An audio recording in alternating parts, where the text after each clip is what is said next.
Hi, I'm Paul Edwards, author of the Mourner's Woods books, and first and foremost, a monster kid. And today I'm reading Monster Madness magazine, issue number 1 from 1972. And I thought you might enjoy looking through this magazine with me, just in case you don't own your own copy of Monster Madness magazine, issue number 1 from 1972. And together we can look and see what kind of vintage monster goodness there is in here. All right, monster kids. I've got issue number 1 of Monster Madness out of its protective plastic. The first thing you might notice is that it's by Sinister Stan Lee. And it is a Marvel Comics publication. 60 cents, which makes sense for this kind of magazine in 1972. And the next thing you might notice is that we've got a good picture of the Frankenstein monster, played by Boris Karloff, but with a joke caption. And this is what the whole magazine is like. Now, you may have seen in other monster magazines, they do this routine for a couple of pages, and then they have other articles and stuff. This magazine is just joke captions on monster pictures. So buckle up.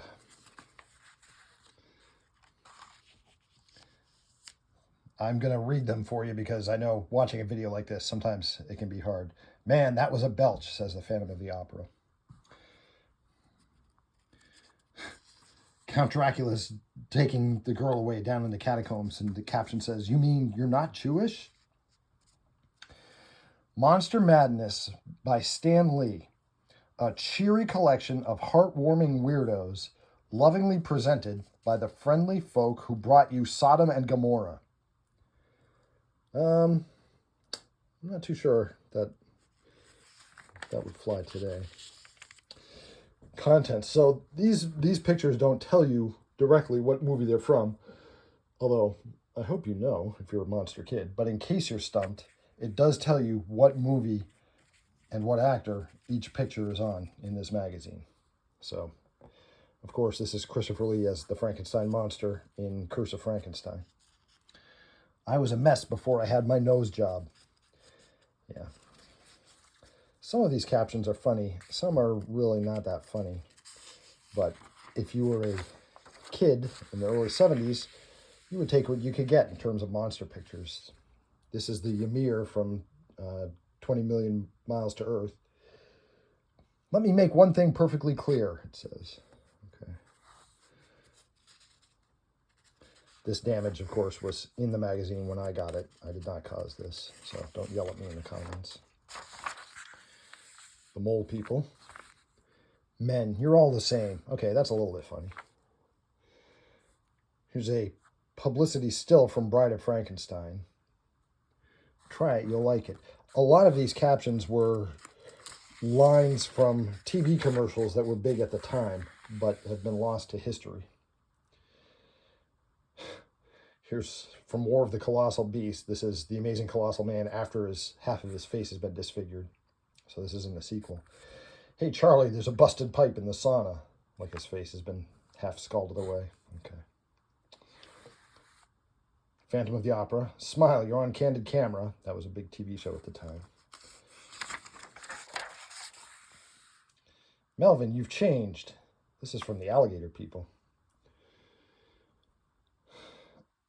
The Cyclops getting speared just says, ouch. I mean, you'd have to be about 7 years old to think one like this is funny. But that's fortunate because I was born in 1965. This magazine came out in 1972, so I was, in fact, 7 years old when this came out. Ha! So there. I was in the second wave of monster kids. The ones that were kids in the 70s. This is a full-page one. Selma, Uncle Bernie needs a Band-Aid. Okay. This is from The Mummy's Curse, Lon Chaney Jr. Tante Bert. She doesn't survive that scene, so. This is, of course, The Beast from 20,000 Fathoms, Ray Harryhausen's, one of his best works, I think. The caption says, "I can't believe I ate the whole thing."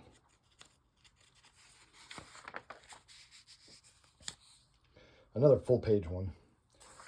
The Frankenstein monster says, "I'd like to marry your daughter." And the blind hermit says, "You've made me an offer I can't refuse."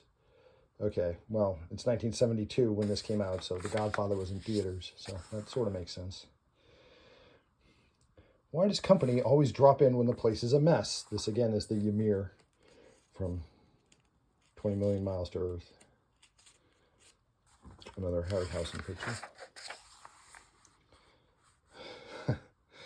Breck means beautiful hair. Of course, that's a hair care product. And this is The Werewolf of London from 1935. Frankenstein monster. Yoo-hoo, good humor, man. That's the ice cream man. This is from Invaders from Mars, the original one. "You're in good hands with Allstate" is actually a slogan that Allstate still uses decades later. This is from Brides of Dracula. "Can Julie and Trisha come out to play?" Oh my gosh. From Invasion of the Saucer Men. "You'd be a nice guy if you'd learn to relax." Okay.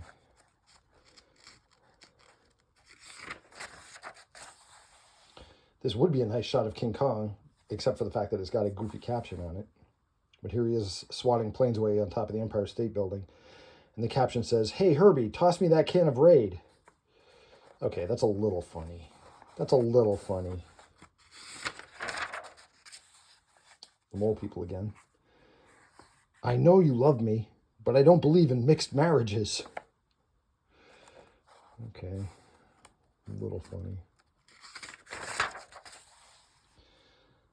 Phantom of the Opera, Lon Chaney Sr. "I saw it, I tell you. I saw it. There's a white tornado in the kitchen."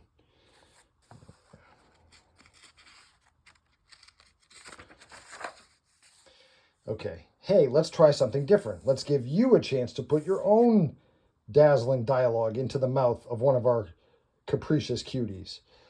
All right, so the picture that they have here is Lon Chaney Sr. from the sadly lost movie London After Midnight. He was playing a vampire. And the previous owner of this magazine took his shot or her shot at filling in the caption and said, "Which wise guy left that scope in the bathroom?" Okay, well. Oh, from Frankenstein Meets the Wolfman. The Mad Doctor says, "Now that I've got you here, let's try an afro this time."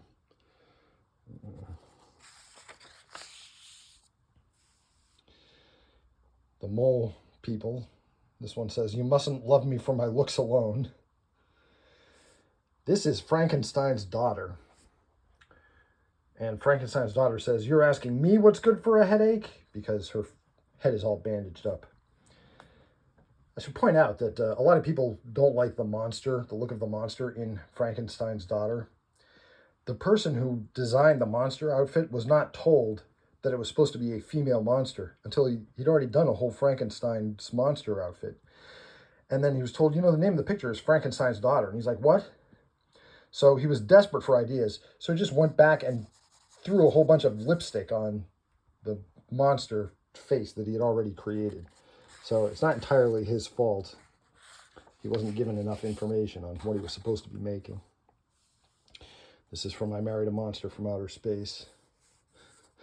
"Sorry, you'll have to go behind the bushes like the rest of us." Yeah, that's humor for a 7-year-old. This is from Mark of the Vampire, which was a remake of London After Midnight, that lost film that we saw a picture from earlier. And Luna, the vampire girl, says, "At last you know my secret." And the male vampire says, "Yes, you forgot to pay the electric bill," because he's got a candle there. By the way, this is Bela Lugosi, and he is playing a vampire, but he's not playing Count Dracula. He's playing a different vampire. He actually played a couple of different vampires in different movies, not just Dracula. Bubble gum on the banister. That's 2 demerits.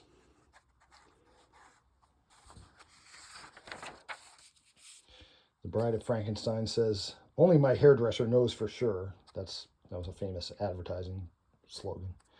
Here the Wolfman says, "Now for our next charade," because it looks like he's playing charades. Okay. Oh, You don't see this one that much in these vintage monster magazines. The Colossus of New York. I liked the Colossus of New York. He was very imposing. It was sort of a robotic version of the Frankenstein monster. It was an artificial body with a human brain in it. And here the kid says, "Daddy, Daddy, only one cavity." Could have done better than that. Here, the Frankenstein monster himself says, "Hey man, got any head shops in this town?" Ha ha ha. "We can't go on meeting this way. People are beginning to talk." Oh, Lon Chaney Sr. as Quasimodo, the Hunchback of Notre Dame. "Finders keepers, losers weepers."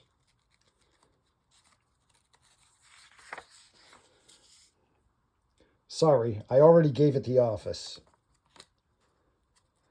You know, this is actually not Lon Chaney Jr. as the Mummy. This is the Tom Tyler Mummy from The Mummy's Hand. Lon Chaney Jr. took over as the Mummy for the 3 movies that followed that. This is back to the alligator people. We saw a picture from earlier in the movie, earlier in the magazine. This is when the mutation is all done, and he's an alligator person. What more do you want? "Can't you wait till we get home?" Okay. This is from the first Frankenstein movie. Long before Boris Karloff played the Frankenstein monster in 1931, Thomas Edison's silent Frankenstein movie. You can find it easily online. It's only about, I don't know, maybe 10 minutes long. And here the Frankenstein monster says, "Quick, where's the John?" We're back to the Werewolf of London. You'll notice they hit up the same movie for more than one picture. Probably because they didn't want to have to license too many of them. It was probably cheaper to take a few different images from the same movie that you already had the license to. "If your deodorant doesn't do the job, try ours." Oh, Henry Hull.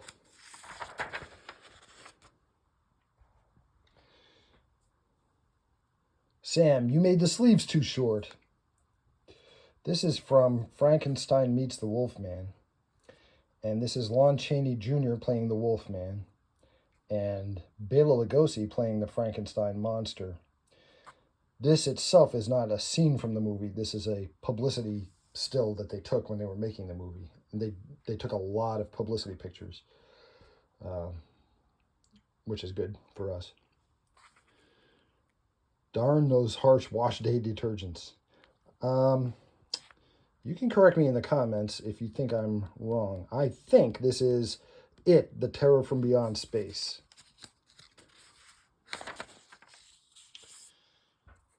This is from a commercial. "Come, Mr. Whipple, you must learn what happens to those who defy me. After tonight, never again will you squeeze the Charmin." Mr. Whipple was in the store always trying to stop people from squeezing the Charmin bathroom tissue. Okay. Oh, and we're back to Christopher Lee as the Frankenstein monster. Like I'm going to buy me a new Gillette. Yeah. Because his face is all scarred up. Okay. Oh, this is from King Kong vs. Godzilla. "Come alive. You're in the Pepsi generation." You know, I think they must have got to a point when they were making these that they just took whatever image from a horror movie it was going to be and just threw in a then current ad slogan and expected it to work. "If anyone calls, I'll be at the beauty parlor." Yeah. "You should have seen me before I went to charm school," says the Phantom of the Opera. "Let's go. You deserve a break today at McDonald's." And they've spelled McDonald's wrong. They've spelled it MacDonald's.